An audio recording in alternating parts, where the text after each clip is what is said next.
राजस्थान के अंदर बाड़मेर और कोटा के अंदर कल दूसरे चरण के मतदान ने सभी को चौंका दिया। मतदान ज़्यादा दर्ज किया गया, लेकिन वहीं राजस्थान में 11 सीटें ऐसी रहीं जहां पर पिछले मतदान यानी 2019 के चुनाव के दरमियान जो मतदान किया गया था उसके मुकाबले में अब 2024 में कम मतदान दर्ज किया गया।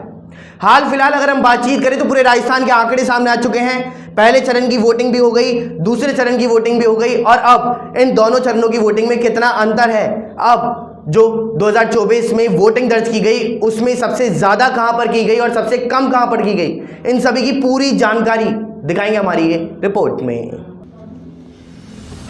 राजस्थान में दूसरे चरण की 13 सीटों पर मतदान पूरा हो गया। राजस्थान में पहले चरण की सभी 12 सीटों पर 19 अप्रैल को वोटिंग हुई थी, तब 57.87% मतदान दर्ज किया गया था। दूसरे चरण की 13 सीटों पर कल मतदान किया गया और उसमें 64.56% तक मतदान दर्ज हुआ, जो पहले चरण की तुलना में 6.69% अधिक है। पहले चरण में कम वोटिंग के बाद में राजनीतिक दलों और चुनाव आयोग ने वोटिंग बढ़ाने के लिए एड़ी से चोटी का जोड़ लगा दिया था। उसमें वे काफ़ी हद तक कामयाब भी हुए। राजनीतिक जानकारों के मुताबिक दूसरे चरण में अच्छी वोटिंग ने खास तौर पर भाजपा को काफ़ी राहत दी है। कांग्रेस खेमे में कुछ तनाव है, तो माना जा रहा है कि भाजपा का प्रदर्शन पहले चरण के मुकाबले दूसरे चरण वाली सीटों पर ज़्यादा बेहतर हो सकता है।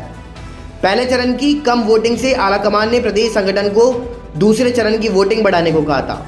हालांकि इस वोटिंग के संकेतों को दोनों ही पार्टियों को डिकोड करने में जुट गए और ख़ास बात तो ये रही कि यदि दूसरे चरण की 13 सीटों की ही आपस में तुलना करें तो वहाँ वोटिंग प्रतिशत अधिक रहा, जहाँ कांटे या मजबूती से त्रिकोणीय मुकाबला था।